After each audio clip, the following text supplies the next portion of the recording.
ക്രിയ തൻ്റെ ഭവനത്തിൽ നിന്ന് ശുശ്രൂഷയ്ക്കായി പോകുമ്പോൾ അദ്ദേഹത്തിന് സംസാരിക്കാനുണ്ടായിരുന്നത് സ്വപ്നങ്ങളില്ലാത്ത ജീവിതത്തെക്കുറിച്ചാകാം. ദൈവ ശുശ്രൂഷയ്ക്ക് ശേഷം ഭവനത്തിലേക്ക് മടങ്ങുമ്പോൾ അദ്ദേഹത്തിന് സംസാരമില്ല. എപ്പോഴോ കണ്ട സ്വപ്നം വിരിഞ്ഞിറങ്ങാനുള്ള മൗനത്തിന് ചൂട് മാത്രമാണ് മനസ്സിലുള്ളത്. കയ്പ് നിറഞ്ഞ ജീവിതമാറായിൽ ദൈവം നൽകിയ പ്രത്യാശയുടെ തടി വീണ് മധുരം നിറഞ്ഞ മാറ്റം സക്രിയയുടെ കുടുംബത്തിന് കൈവന്നിരിക്കുന്നു. താമസിയാതെ അവൻ്റെ ഭാര്യ എലിസബത്ത് ഗർഭം ധരിച്ചു. 5 മാസത്തേക്ക് അവൾ മറ്റുള്ളവരുടെ മുമ്പിൽ പ്രത്യക്ഷപ്പെടാതെ കഴിഞ്ഞുകൂടി. അവൾ പറഞ്ഞു, എനിക്കുണ്ടായിരുന്ന അപമാനം നീക്കിക്കളയാൻ കർത്താവ് എന്നെ കടാക്ഷിച്ച് എനിക്ക് ഇത് ചെയ്തു തന്നിരിക്കുന്നു. ലൂക്കോസിൻ്റെ സുവിശേഷം 1-ാമത്തെ അധ്യായം 24-25 വാക്യങ്ങൾ.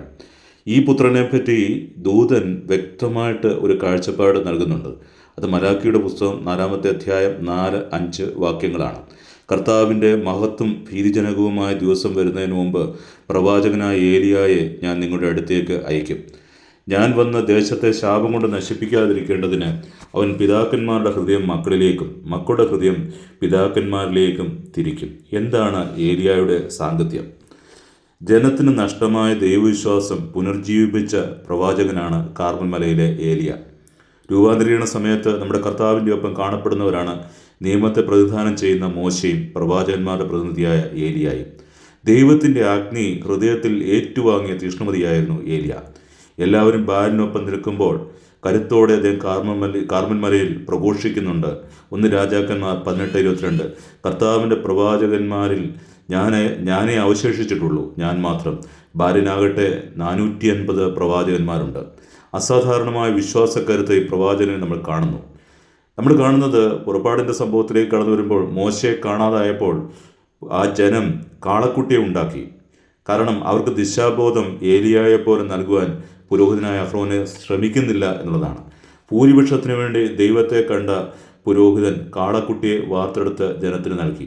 ഇന്നത്തെ കാലഘട്ടങ്ങളിലും നമ്മുടെ ആത്മവിചിന്തനം ചെയ്യേണ്ട ഒരു കാര്യം തന്നെയാണിത്. പുറപ്പാടിൻ്റെ 32:2-4 ആ വചനങ്ങൾ. ദിശാബോധം നൽകേണ്ട പുരോഹിതൻ ദിശാബോധം നൽകാതെ ഇരിക്കുമ്പോൾ അവിടെ അഹ്റോൻ എന്ന് പറയുന്ന വ്യക്തി അപജയത്തിലേക്ക് ഒരു ജനത്തെ നയിക്കുമ്പോൾ ഏലിയായാകട്ടെ ഈ വിഗ്രഹാരാധനയിലേക്ക് കടന്നുപോയ ജനത്തെ തിരിച്ചു കൊണ്ടുവരുന്ന ദൈവത്തിൻ്റെ ശ്രേഷ്ഠനായ പുരോഹിതനായിട്ട് മാറുകയാണ്. ഇസ്രായേലിലെ വിഗ്രഹാരാധനകളുടെ മൂലകാരണം പുരോഹിതനായ അഹ്റോന് സംഭവിച്ച ഈ പിഴവിൽ നിന്നുമാണ് തുടങ്ങിയത്. പിഴവ് പറ്റിയ ബാലിൻ്റെ പുരോഹിതന്മാർക്ക് മുമ്പിൽ യഹോവയ്ക്ക് വേണ്ടി ഏലിയ നിലകൊണ്ടു. അഹ്റോന് നൽകാൻ കഴിയാത്ത ദിശാബോധം ഏലിയ നൽകി. നമ്മൾ വേദോത്സവത്തിൻ്റെ ഈ പശ്ചാത്തലങ്ങളിലേക്ക് വരുമ്പോൾ ഏലിയായുടെ കൂടുതൽ അദ്ദേഹത്തുള്ള ആഴമായ തീഷ്ണമതിയായ വ്യക്തിയെ തിരിച്ചറിയാനായിട്ട് ഇടയാകുന്ന ഒരു സംഭവമുണ്ട്. ഏലിയ ഈ കാർമൽ മലയിൽ ചെയ്യുന്നത് എന്താണ്?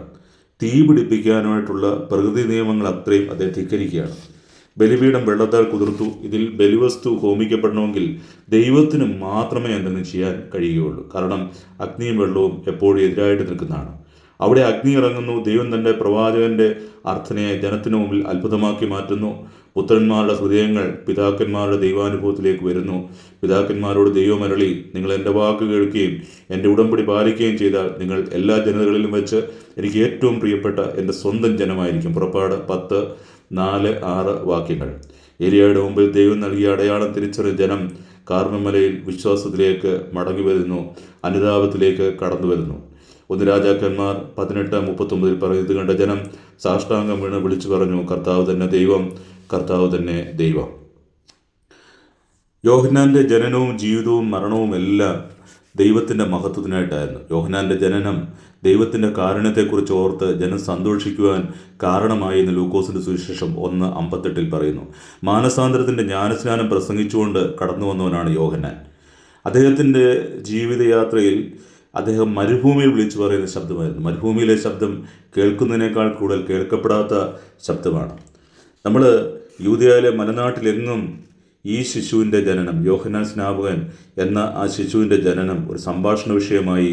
കേട്ടവരെല്ലാം ഈ ശിശു ആരായിത്തീരും എന്ന് ചിന്തിച്ചു തുടങ്ങി. കർത്താവിൻ്റെ കരം അവനോട് കൂടെ ഉണ്ടായിരുന്നു. ലൂക്കോസിൻ്റെ സുവിശേഷം 1-ാമത്തെ അധ്യായം 65 മുതൽ 66 വരെയുള്ള വാക്യങ്ങളിൽ നമ്മൾ വായിച്ച് അറിയുന്നു.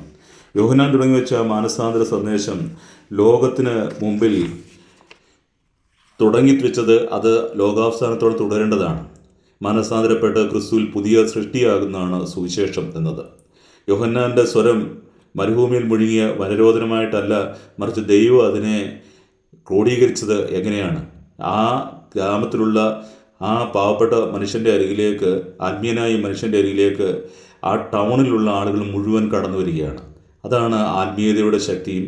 ഭൗതികയുടെ തലത്തിൽ അലയുന്ന മനുഷ്യൻ ഏറ്റവും അവസാനം ആത്മീയനായ ഒരു മനുഷ്യനെ തേടി മരുഭൂമിയിലേക്ക് കടന്നു ചെല്ലും, മരുപ്പച്ചകളിലേക്ക് കടന്നു ചെല്ലും, ജീവിതത്തിൻ്റെ ഏറ്റവും കഷ്ടപ്പെട്ട നിമിഷങ്ങളിലേക്ക് കടന്നു ചെല്ലും. കാരണം ആത്മീയതയുടെ ഒരു പ്രഭാചഞ്ചലം ഒരു വ്യക്തിയിലുണ്ടെങ്കിൽ ആ വ്യക്തി ദൈവത്തിൻ്റെ സാക്ഷ്യമാണ്.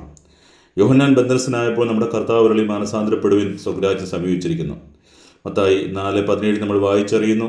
പരിശുദ്ധാത്മാവിനെ പ്രാപിച്ച അപ്പോസ്തലർ പറയുന്നുണ്ട്, അപ്പോസ്തലർ 2:37 പശ്ചാത്തപിക്കുവിൻ എന്ന. ഒടുവിൽ വേദപുസ്തകം എല്ലാം കൂടി അവസാനിക്കുമ്പോൾ വെളിപാടിൻ്റെ പുസ്തകവും വെളിപാട് 3:19 മുതൽ 20 വരെയുള്ള വാക്കുകളിൽ പറയുന്നു, അനുതപിക്കുക, ഇതാ ഞാൻ വാതിലിൽ മുട്ടുന്നു, ആരെങ്കിലും എൻ്റെ സ്വരം കേട്ട് വാതിൽ തുറന്നു തന്നാൽ ഞാൻ അവൻ്റെ അടുത്ത് വരും, ഞങ്ങൾ ഒരുമിച്ച് ഭക്ഷിക്കുകയും ചെയ്യും. യോഹന്നാൻ തുടങ്ങിയ അനുതാപത്തിൻ്റെ ആ ശുശ്രൂഷ ഇന്നും ലോകത്തിൽ നടന്നുകൊണ്ടേയിരിക്കുന്നു. അനുതപിക്കുന്ന പാപിക്ക് വേണ്ടി ദൈവം ഒരുക്കുന്ന സ്വർഗീയ സമ്മാനം ഓരോ നിമിഷവും ഈ ക്രിസ്മസിൻ്റെ കാലഘട്ടങ്ങളിൽ ധ്യാനിക്കുവാനും നമ്മുടെ ജീവിതമാർഗങ്ങളിൽ അനുതപിക്കുക, സുവിശേഷത്തിൽ വിശ്വസിക്കുക എന്നുള്ള സത്യ പ്രവാഹം നമ്മളിൽ എപ്പോഴും അന്യോന്യമായി തുടരുവാൻ ദൈവത്തിൻ്റെ കരുണയ്ക്ക് മുന്നിൽ നമ്മളെ സമർപ്പിച്ച് പ്രാർത്ഥിക്കാം. ദൈവരാജ്യത്തിൽ ചെറിയവനായിട്ടാണ് യേശുക്രിസ്തു വന്നത്. അത് നമ്മുടെ രക്ഷയ്ക്കായിട്ടായിരുന്നു. നമ്മൾ കാണുന്നുണ്ട്, സ്ത്രീകളിൽ നിന്ന് ജനിച്ചവരിൽ യോഹന്നാനേക്കാൾ വലിയവനില്ല, എങ്കിലും ദൈവരാജ്യത്തിൽ ഏറ്റവും ചെറിയവൻ അവനേക്കാൾ വലിയവനാണ് എന്ന് പറയുമ്പോൾ ദൈവരാജ്യത്തിൽ ചെറിയവനായി മാറിയവനാണ് നമ്മുടെ കർത്താവ് എന്ന് നമുക്ക് കണ്ടറിയാം. ഫിലിപ്പിയർ 2:6-7 പറയുന്നുണ്ട്, ദൈവത്തിൻ്റെ രൂപത്തിലായിരുന്നിട്ടും അവൻ ദൈവമായുള്ള സമാനത നിലനിർത്തേണ്ട കാര്യമായി പരിഗണിച്ചില്ല. തന്നെ ശൂന്യനാക്കിക്കൊണ്ട് ദാസൻ്റെ രൂപം സ്വീകരിച്ച് മനുഷ്യരുടെ സാദൃശ്യത്തിലായിത്തീർന്ന് ആകൃതിയിൽ മനുഷ്യനെ പോലെ കാണപ്പെട്ടു. മരണം വരെ, അതേ കുരിശുമരണം വരെ അനുസരണമുള്ളവനായി തന്നെ താഴ്ത്തി. ദൈവരാജ്യത്തിലെ ചെറിയനായി മാറിയ കർത്താവ് നമുക്ക് മുമ്പിൽ എപ്പോഴും അവതരിക്കുന്നത് മാനസാന്തരത്തിൻ്റെ ആ സന്ദേശം നൽകിക്കൊണ്ടാണ്. യോഹന്നാൻ്റെ ചിരച്ഛേദനത്താൽ ആ നാവ് മുറിക്കപ്പെട്ടില്ല. ലോകം മുഴുവൻ യേശുവിൻ്റെ നാമത്തിന് മുമ്പേ തൊഴുതു നിൽക്കുവാൻ വഴിയൊരുക്കുവാനാണ് യോഹന്നാൻ. ക്രിസ്തുവിൻ്റെ രക്തസാക്ഷി ഒരിക്കലും മരിക്കുന്നില്ല, ഇക്കാലമായാലും കഴിഞ്ഞ കാലമായാലും വരുവാനിരിക്കുന്ന കാലമായാലും.